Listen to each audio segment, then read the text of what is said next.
행하라는 것입니다. 이제는 행하라는 것입니다. 4장 22절 23절에 보니까 썩어져가는 구습을 따르는 옛사람을 벗어버리고 오직 심령이 새롭게 되어 새사람을 입으라. 썩어져가는 옛사람, 옛 질서, 세상의 질서, 세상의 악한 문화, 세상의 악한 취미, 세상의 악한 그런 어떤 우리의 신앙을 무너뜨리는 악한 인간관계 정리하고 하나님 앞에 구별되어서 살라는 것입니다. 새로운 질서로 들어오라는 것입니다. 하나님의 통치 원리인 말씀이 이 생명의 질서를 가지고 이 가치 기준을 가지고 살라는 것입니다. 새로운 옷을 입으라. 여러분, 자기 중심적인 옛 자아를 벗어 던져버리고 이제는 하나님 중심의 삶을 살고자 새 옷을 입으십시오. 그리고 새로운 삶을 살아내십시오. 다시 말해서 마귀의 종노릇하는 삶에서 이제는 하나님의 자녀로서 왕같은 제사장의 삶, 하나님의 나라의 황태자, 황공주의 삶을 살아내라는 것입니다. 신앙은 지식에서 끝나면 가짜입니다. 신앙은 삶으로 적용되어야 합니다. 우리가 가진 신분, 위치, 특권, 측량할 수 없는 은혜가 내 삶에서 실천되어야 합니다. 내 인생 가운데서 삶으로 열매를 맺어야 합니다. 할렐루야. 그러면 구체적으로 삶의 현장에서 그리스도인들이 실천해야 할 항목들이 무엇인가? 바울은 먼저 교회에서 하나님의 백성들이 평안에 매는 줄로 성령이 하나가 되게 하신 것을 힘써 지키라고 했습니다. 여러분, 우리가 하나님이 이 부여한 복을 구체적으로 어떻게 살아낼 것인가? 먼저는 교회 생활에서 하나됨을 힘써 이루어야 됩니다. 먼저는 성도와 목자와의 관계에서 영적인 질서가 세워져야 합니다. 여러분, 목회자도 실수와 허물과 약점이 엄청 많습니다. 초신자 때는 안 보여요. 처음 교회 오면 목사님은 화장실도 안 가는 줄 안대요. 길거리에서 붕어빵 먹다가 한 성도님에게 걸려가지고 시험 들어가지고 교회를 안 나오는 분도 계셨대요. 아유, 길거리에서 붕어빵 먹을 수 있죠.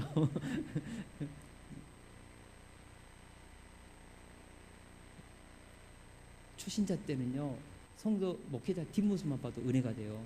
그런데 신앙이 성숙하고 잘하면 목회자의 허물과 약점이 보이기 시작합니다. 뭐죠? 성숙했다는 거예요. 그럼 어떻게 해야 되죠? 이제는 출애굽기 18장에 보니까 1000부장, 100부장, 50부장, 10부장이 되어서 목회자의 그런 연약한 부분을 함께 감당하면서 하나님의 나라, 몸된 교회를 세워가는 것, 이것이 교회의 하나됨을 힘써 지키는 것입니다. 허물과 약점을 가지고 공격하는 순간 우리는 하나됨을 깨는 것이죠. 특별히 성도들 간의 관계성 속에서도 우리는 절대 서로의 성도들 간의 허물, 약점에 대해서 험담하면 안 됩니다. 할렐루야. 저는 우리 세습 공동체 안에 혹시라도 막 험담하는 말이 돈다든지 어떤 성도에 대해서 막 수근거리는 뒷담화가 있다면 그 자리에 있는 성숙한 분이 그 자리에서 뭐 해야 됩니까? 그 흐름을 스톱시켜야 합니다. 제가 오늘 말씀을 이렇게 묵상하면서 선포했습니다. 하나님, 우리 세습교회 가운데 험담하는 말, 뒷담하는 말, 성도들 간에 서로 상처 주고 기죽이고 서로의 신앙을 깨뜨리는 악한 말은 나사렛 예수 그리스도의 이름으로 명하노니 떠나갈지어다, 끊어질지어다. 우리 세습교회 안에 항상 생명의 언어, 축복의 언어, 격려하는 언어, 그것이 충만하기를 기도합니다. 그것이 교회의 하나됨을 지키는 것입니다. 악한 영들이 바로 이런 것을 통하여서 교회를 깨는 것이죠. 특별히 바울은 5장에서 보니까 구체적으로 성도들이 언어 사용을 잘하라고 했습니다. 방금도 얘기했던 것처럼 음행과 온갖 더러운 것과 탐욕은 너희 중에서 이름조차도 부르지 말라. 제가 전에도 얘기했는데 야한 농담도 하지 마십시오.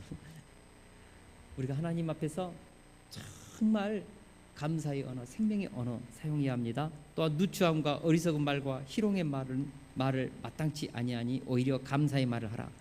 성도의 언어는 항상 긍정과 생명의 언어가 되어야 한다. 바울 사도가 우리에게 이제 구원받은 자로서 합당한 삶에 대한 구체적으로 우리에게 가르쳐주는 지침 사항들입니다. 그러면서 바울은 구체적으로 성도의 인간관계에서 크게 세 가지를 다룹니다. 먼저는 가정에서 부부관계가 건강해야 한다고 합니다. 아내는 남편에게 복종하기를 죽게 하듯 하라고 했습니다.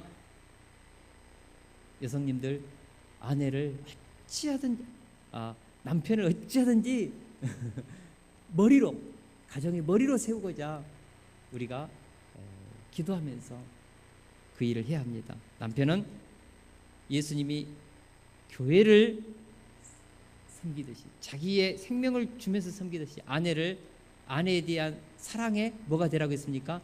순교자가 되어야 합니다. 남편님들, 저를 따라서 하십시오. 아내에게, 큰 소리 하세요. 아내에게 사랑의 순교자가 되자. 예수님이 하셨던, 교회를 향하여 했던 사랑입니다. 우리가 그 일을 해야 합니다. 이것이 부부관계, 건강한 부부관계입니다. 더불어서 6장에서 보니까 부모와 자식 관계에서도 건강해야 한다고 바울은 말하고 있습니다. 자녀들은 부모님을 공경하기를 하나님을 경외하듯이 하라고 했습니다. 왜냐하면 하나님은 부모님을 하나님의 통치 대행자로 자녀들 위에 세웠기 때문입니다. 자녀들에게 권면합니다. 부모님들을 뭐라고요? 하나님을 경외하듯이, 공경하듯이 공경하라. 그러면 이 땅에서 내가 잘되고 내 생명이 길리라. 제가 말씀드립니다. 은혜는, 하늘의 복은 영적 질서를 통하여 공급됩니다. 성도님들은 목회자를 통하여 하나님의 축복이 흐르고요, 자녀들은 부모님을 통하여서 하늘의 복이 전달되고요, 직장에 있는 부하 직원들은 상사를 통하여서 은혜가 공급됩니다. 이것을 거역하고 이것을 무너뜨리면 학생은 선생님을 통하여 은혜가 오고 자신의 인생을 축복할 축복의 흐름이 오는데, 그것 다 거부해버리면, 권위가 무너지면, 질서가 무너지면 하나님이 오는 축복의 통로를 다 끊어버리겠다는 것입니다. 나는 내 방식대로 살겠다, 내 인생은 내 것이다. 이것이 곧 무엇입니까? 하나님 없이 살겠다는 독립선언과도 같습니다. 권위를 인정하는 것은 하나님이 세우신 권위를 통하여 하나님의 은혜와 복을 흘러보내시는 하나님의 통로를 자기는 거부하겠다는 뜻이기도 한 것이죠. 특별히 자녀들은, 부모님들 자녀들을 훈계할 때 어떻게 해야 합니까? 노엽게 해서는 안 됩니다. 내 자녀들을 내가 좀 고쳐야겠다 해가지고 처벌해서는 안 됩니다. 성경은 교훈과 훈계를 하라고 했습니다. 교훈과 훈계는 자녀들의 가슴 가운데 훈계받고 나서 뭐가 없어야 합니까? 상처가 없어야 합니다. 나는 정말 훈계했다고 했는데 자녀 가운데 노여움이 있어요. 무엇입니까? 훈계가 아니고 처벌한 것입니다. 감정이 들어간 것입니다. 그렇게 하지 말라고 했습니다. 차라리 그렇게 느껴진다면 안 하는 것이 낫습니다. 왜요? 부모와 자녀의 관계가 파괴되니까 그렇습니다. 다음으로 노사관계입니다. 종업원은 사장에게 순종하기를 죽게 하듯 하라고 했습니다. 또한 회사 일도 눈가림식으로 일하지 말고 주의 일을 하듯이 성실하게 하라고 했습니다. 또한 사장은 회사 직원에게 위협하기를 그치고 특별히 사장이 직원에게 바라는 마음으로 직원에게 먼저 섬김의 본을 보이라고 했습니다. 바울은 이렇게 교회에서 목회자와 성도들과의 관계, 가정에서 부부와의 관계, 부모와 자식 간의 관계, 직장에서 주인과 종의 관계, 상정과 그 노사의 관계, 이것을 지금 얘기를 하면서 이 인간관계가 건강해야 한다고 말하고 있습니다. 여러분, 신앙이 건강하고 성령이 충만하고 저 사람은 참 예수님을 닮았다, 성숙한 사람이다, 이것이 뭘로 나타나죠? 인간관계로 나타납니다. 신앙이 미숙해요. 성숙하지 않아요. 성령 안 충만해요. 뭘로 나타납니까? 그 사람의 인간관계를 보면 굉장히 다 깨져 있습니다. 부부관계도 깨져 있고, 부모와 자식관계도 깨져 있고, 이웃과의 관계도 깨져 있고, 직장에서 상사와의 관계, 옆으로는 자기 동료와의 관계, 심지어는 부하 직원과의 관계도 다 깨져 있어요. 왜 그럴까요? 하나님과의 관계에서 샬롬이 없고 그 믿음이 성숙하지 않기 때문에 그렇습니다. 신앙이 성숙하다, 그 사람이 정말 성령 충만하다, 예수님의 장성한 분량에 충만한 데까지 이르는 믿음의 사람들이다.